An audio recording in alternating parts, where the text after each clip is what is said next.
Bom dia, pessoal do Conjuntura Macro. Vamos para a agenda do dia. Hoje, quarta-feira, dia 26 de fevereiro.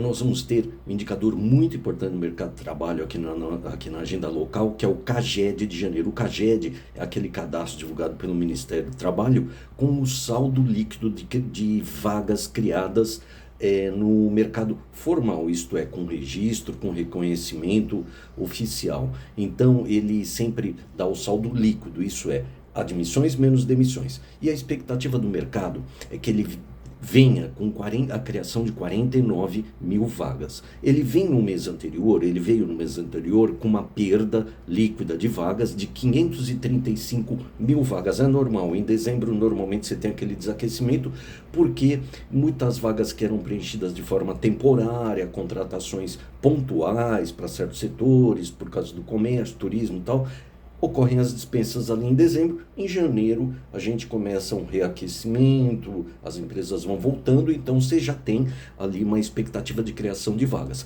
Agora, algumas observações importantes aqui do CAGED, gente.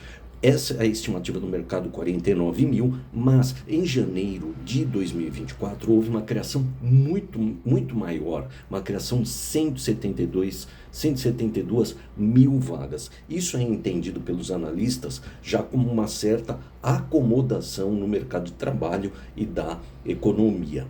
Mais um porém, o ministro do Trabalho, o Marinho, ele fez um pronunciamento essa semana, ele adiantou esse número, vamos dizer isso, daí deu um reboliço. Ele falou que esse número deverá estar em torno de 100 mil vagas. Então, como os analistas entenderam 100 mil vagas? A gente já comentou aqui, por causa de fechamentos aí de um dia, aconteceu o seguinte: 100 mil vagas, óbvio, não é muito maior do que a expectativa do mercado, é o dobro. 100 mil, nós estamos esperando, o mercado está esperando 50, é o dobro, mas é muito menor que os 172 mil de janeiro.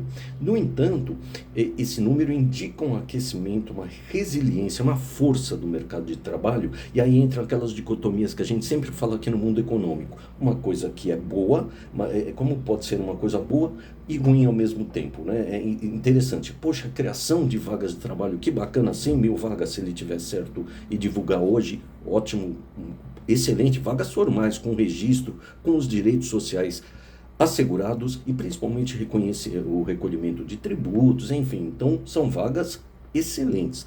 Mas o mercado interpreta como uma pressão na economia que ela já está no seu limite, né? A gente toda vez está falando aqui daquela questão de ato de produto, que é muito discutido aí pelos teóricos, tal, que a economia está meio no limite. Então o mercado interpreta esse número, caso ele venha nesse porte, como mais uma pressão que acaba rebatendo em inflação. Então é uma daquelas tristes dicotomias que nós temos na economia, uma coisa boa que acaba ficando, então a criação de vagas excelente, mas acaba tendo impacto, uma troca, né? Alguns usam aquele termo em inglês, um trade-off aí entre a criação de empregos com a inflação, né? Então é uma discussão bem legal. Então hoje, atenção aí, gente, vamos comentar aí, quem puder, sobre o CAGED. Nós também temos, toda quarta-feira nós temos aqui no Brasil a divulgação do fluxo cambial estrangeiro, é divulgado pelo Banco Central, nós já sabemos, eles divulgam o que ocorreu no fluxo cambial da semana anterior, a gente já sabe. A semana anterior a gente teve uma saída líquida de recursos de 1 bilhão 984 mil dólares. Tanto no comercial quanto no financeiro, isto é, o câmbio comercial, o câmbio de negócios, exportações, importações, o financeiro, o câmbio de investimentos aqui. Os dois tiveram saída de recursos, mas quem pegou mais foi o financeiro, que saiu 1 bilhão 818 na semana anterior, tá? E também o comercial com 166 milhões de dólares. Então, hoje sai esse número, a gente precisa acompanhar. Nós teremos também hoje um número muito interessante. A gente já disse aqui que essa semana é a semana das sondagens da FGV Ibri, né? Tem sondagem da indústria, do comércio, do serviço do consumidor, de tudo. Então, é uma semana muito importante por causa da sensibilidade desses indicadores. Esses indicadores, eles têm uma característica diferente daqueles indicadores mais formais. Eles se assemelham muito aos que a gente chama PMIs, que aqueles são indicadores dos gerentes de compras. Eles são indicadores que captam com uma rapidez muito grande o sentimento, a percepção de todos os setores da economia. Então, hoje saiu da indústria e ele veio negativo no mês passado. Ele veio com menos 1,30 no mês passado. A gente sabe que todos os indicadores que já foram divulgados esta semana vieram negativos. A gente já vai falar daqui a pouco de mais um que foi divulgado ontem, que foi o da construção, e também veio negativo. A gente já fala. Então, da indústria, vamos aguardar como ele vem, embora a gente tenha tido uma sinalização ali da CNI, naquele indicador deles de confiança também, que a gente divulgou ontem ou antes de ontem, que eles, por incrível que pareça, os empresários industriais que foram pesquisados ali pela CNI, eles perceberam uma leve, o indicador não é que ele ficou bom, mas ele teve uma melhora na comparação com o indicador de janeiro. Nós achamos estranho, porque nós estamos passando um período de muita volatilidade, principalmente se a gente considera a indústria, né? Além dos nossos problemas aqui, que a gente sempre repete, desvalorização e câmbio, nós temos agora também a questão externa, mas tudo bem, eles teve uma melhora lá no sentimento. Vamos ver o que acontece hoje. Também saem estatísticas do mercado aberto do Banco Central, que ele divulga mensalmente, saem estatísticas de janeiro, um relatório bem específico, bem voltado para a área financeira mesmo. Ele analisa ali todas as operações de mercado aberto, LTN, swap cambial, LTN, NTN, como se movimentou esse mercado. Ele passa todo esse tipo de informação, negociação até do mercado secundário de títulos registrados na Selic. Então, é um relatório para quem gosta disso daí ou precisa acompanhar. Ele vai ser divulgado hoje, este relatório. Então, estatísticas no mercado aberto. Bom, lá na agenda externa hoje, o que nós vamos ter? Nós vamos ter mais um indicador no mercado imobiliário dos Estados Unidos, que é vendas de casas novas. É o indicador de janeiro. Em dezembro ele teve um aumento de 3,60. Óbvio, deve ter ocorrido o impacto aí da sazonalidade, final de ano, pessoal, né, aquele movimento natural da economia, principalmente com veículos, com esses bens. Então, ele veio com um aumento de 3,60. Vamos ver o que acontece hoje. Então, esses aí são os principais indicadores. Lembrando, então, hoje, CAGED de mercado de trabalho, é uma semana do mercado de trabalho, tá? Amanhã, deixa eu ver se vai ser amanhã, é isso mesmo. Amanhã já sai a pesquisa de desemprego também do IBGE, legal. Então, é a semana do mercado de trabalho aqui no Brasil. A gente precisa ficar atentos. Aí ontem, na terça-feira, que foi dia 25 de fevereiro, nós tivemos um indicador muito importante de inflação que a gente já discutiu aqui, que foi o IPCA 15 de fevereiro, e ele realmente veio com uma alta significativa de 1,23 no mês. Alta de 1,23 no mês, e em 12 meses 4,96. Aí a gente vai pensar, pô, mas aumentou muito, né? Muito acima da meta de inflação de 3, teto de 4,5. Estourou tudo, né? Ele só não está alcançando ainda a expectativa lá do Focus, que a gente vê que está bem pessimista lá, com 5,65 ao final de 2025. Então está um pouquinho longe, ainda tem campo aí, vamos dizer assim, para aumentar, mas ele veio muito alto. Agora, olha só, mais uma dicotomia do mercado, como ocorre. O mercado esperava um aumento de 1,36 no mês, veio 1,23 menor do que o mercado apontava. E em 12 meses o mercado esperava 5,10, veio 4,96, menor que o mercado esperava. Então, houve uma interpretação nesse sentido, uma interpretação positiva, que acabou até influenciando depois lá os mercados financeiros, que a gente já vai falar um pouquinho. Interessante, né? Um número muito alto, mas houve essa interpretação positiva. E óbvio que quando a gente compara com o mês anterior, no caso que é janeiro teve aquele impacto ainda daquele bônus da IPO, aquele desconto nas contas de energia elétrica residencial. Então, ele veio em janeiro com 4,50 em 12 meses, 0,11 no mês. Esse mês, como a gente já falou, teve impacto de tudo. A recomposição do preço da energia, o principal, né, que houve, você tira aquele desconto, o preço volta ao normal, aumento do preço do diesel, aumento dos impostos sobre combustíveis, impactando o aumento dos combustíveis, gasolina e outros, além também da pressão daquele setor importante, que é de escolar, né? Então, tanto de mensalidades como de materiais, tem muita correção, muitas escolas que corrigem nesse período, então a gente acaba tendo um impacto significativo também de tarifas, de de utilidade pública, por exemplo, o ônibus, e ainda alimentos, né? Alimentos, essa época sofre pressão, a gente já comentava aqui, um pouquinho pior esse ano, em decorrência desse calor demasiado, tal, que acaba impactando principalmente alimentos in natura. Então, isso daí foi o que pressionou muito. Quanto que variou no ano, né? Janeiro, fevereiro, 2 meses, 1,34, é uma variação bem significativa, a variação, na nossa opinião, muito alta, realmente nós, né, temos aqui problema com a inflação. Nós conseguimos pegar ali o maior IPCA 15 foi em Recife com 1,49 e o menor foi em Goiânia com 0,99. A inflação de serviços, que é uma dentro do IPCA 15, o Banco Central desagrega e utiliza indicadores específicos para acompanhar. Nem sempre você pega um indicador cheio que ele pode ter um pico de alguma coisa, por exemplo, algum alimento específico, então você dá uma desbastada. Por exemplo, eles usam muito a inflação de serviços, que tem muito impacto dessa questão que a gente falou, da mão de obra, né? De contratação, baixo nível de desocupação, enfim. A inflação de serviços veio positiva. Nós não conseguimos pegar o número direto na fonte original, mas pegamos aí do nosso mestre, amigo, grande economista Paulo Gala, que recomendamos que leiam os boletins que ele manda através de um cadastro de e-mail, que são muito interessantes.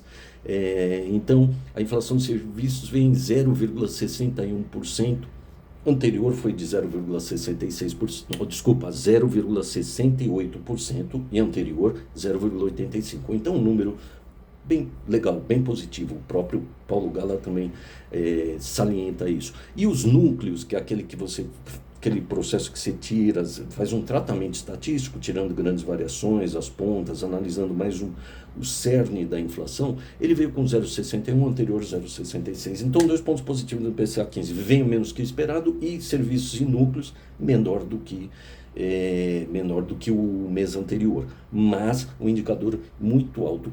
Foi divulgado também IPCS por capitais. O IPCS saiu no dia anterior, né? Ele veio com 1,03 de variação ali no mês, né? A gente lembra. Então ele veio a divulgação por capitais. E a maior capital foi Salvador, 1,43. E aqui aconteceu uma coisa muito interessante, gente, no mundo da economia. Olha que coisa interessante. E a menor capital, Recife, com 0,64. Vocês lembram que eu acabei de falar do IPCA 15, quando a gente desagrega por capitais?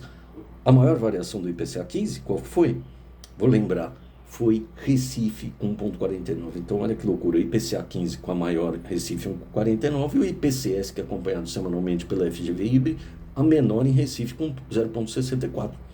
Loucura, talvez, a sistemática, dinâmica, mas causa estranheza, né? Deveria ter aí um caminho, tudo bem, não precisa ser ali 100%, né? A mesma coisa quando você pega o monitor do PIB e o IBCBR do Banco Central, mas tem que ter uma consistência, né? Então, eu achei muito estranho esse número. E São Paulo veio com 1,06, tá? No IPCS por capitais. Aí nós tivemos a sondagem da construção, aquilo que a gente estava falando de fevereiro, mais uma negativa. Segundo mês, acho que já é o segundo mês consecutivo de queda, menos 0,60, e ali no mês, né? O mês anterior, menos 1,90 pontos, né? Menos 0,6 pontos, e no mês anterior menos 1,9 ponto, né? Então, variação negativa.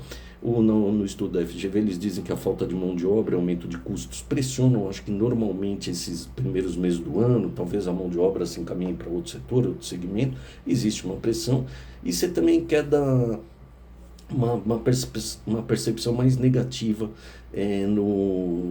na atuação corrente dos negócios, né? Claro, a gente aqui é uma opinião nossa, é evidente, a gente sempre tem falado, uma taxa de juros dessa não é para você assistir e achar bonito, que não vai afetar nada, lógico que afeta, e o setor aí de construção civil é um desses que é afetado, infelizmente. Saiu também, nesse sentido, o Índice Nacional de Construção Civil da FGV-IBRE. Sempre sai o índice, a sondagem da construção, e juntos o cara já solta o índice de inflação também.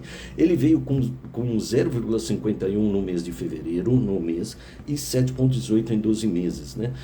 Quando você desagrega, a gente sempre fala aqui, construção civil desagrega em mão de obra e material, né? O grupo de material subiu 0,45, alto, né? Subiu muito.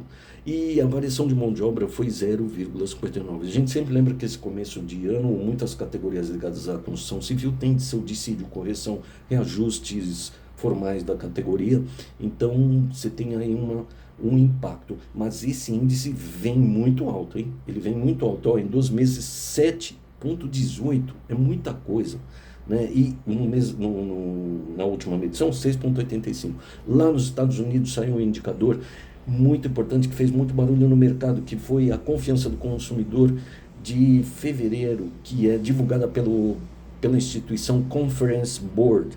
Então, a Conference Board divulgou e ela veio muito ruim, ela veio inferior à previsão, então ela veio em 98,3, a previsão 102,7, o anterior 105,3. Então, a previsão veio menor do que a anterior e o real veio menor que a previsão e menor que a anterior. Isso daí afetou muito, afetou os mercados aí, porque entenderam com uma sinalização de que, poxa, as coisas estão começando a refluir ali na economia norte-americana. Então vamos só passar rapidinho, né, para os fechamentos no mercado.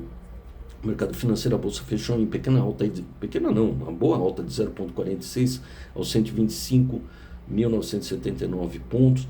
O dólar teve... A gente usa o Petax, tá? Então, às vezes algumas pessoas falam, pô, mas você está usando um dólar que deu desvalorização, está divulgado aqui na mesa, e você está falando, a gente usa aquele dólar que é divulgado pelo Banco Central, que ele é mais padronizado, só por isso. Ele é padrão, qualquer um que pegar vai saber que é isso daqui. Então, ele veio com uma desvalorização aí de 0,91, isso o valor do dólar aumentou, né, para 5,779, e o petróleo caiu. Lá nas bolsas de Nova York, a gente teve Dow Jones com um aumento de 0,37, mas tivemos Standard & Poor's e o Nasdaq com quedas. A Nasdaq a gente viu aí que está tendo um probleminha lá com a NVIDIA, aquela mega empresa lá de processadores e tal, parece que está acabando influenciando esse resultado. A gente continua acompanhando aqui o que está acontecendo com o VIX. O VIX, mais uma vez, até a gente achar um pouquinho estranho que não está sendo tão conversado, tão discutido na mídia. Ou nós não estamos sabendo. Se você souber, por favor, fala aí também da tua opinião. O VIX está em 19,43, eu estou vendo aqui agora, hoje, né? Hoje ele caiu, nós estamos falando de ontem, tá? Então ontem ele fechou com 19,43, aumentou de 2,37. Aqui num dia, 6,70 na semana, 18,26 no mês, é muita coisa, é um indicador de volatilidade, ele pega o sentimento de insegurança do mercado, né? Essa é um indicador que ele junta ali operações que captam isso, tem uma certa complexidade. O ouro, que também poderia captar isso, já vem em queda, interessante, né? Ele vem num movimento oposto, né? Ele caiu 1,16, ali eu não estou vendo. Mas ele caiu 1,16. O Bitcoin também veio em queda, está em 88.866 dólares.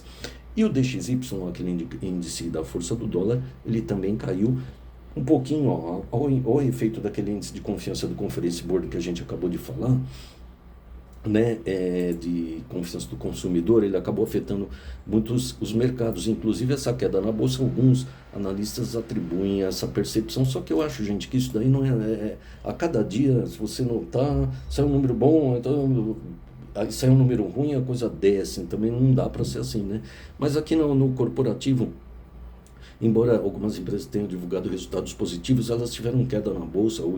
Aí o pessoal, os analistas falam muito da empresa Marco Polo, porque a bolsa teve essa alta, mas essa empresa que divulgou esse resultado positivo acabou não contribuindo tanto para esse resultado. Mas teve outras empresas que impulsionaram. A Eletrobras, a Embraer também parece que fechou um novo contrato, já tinha fechado um contratão, né, de venda de aeronaves, ela fechou outro contrato. A Embraer era uma potência, realmente, eu estava olhando, puxa, é uma das coisas que dá orgulho aí das nossas empresas nacionais. E também, assim, os analistas apontam que no lado especulativo da Bolsa, como a Bolsa vinha ali subindo um pouquinho, muita gente entrou para comprar uma ação, para garantir uma posição também. É o que o mercado está dizendo aqui.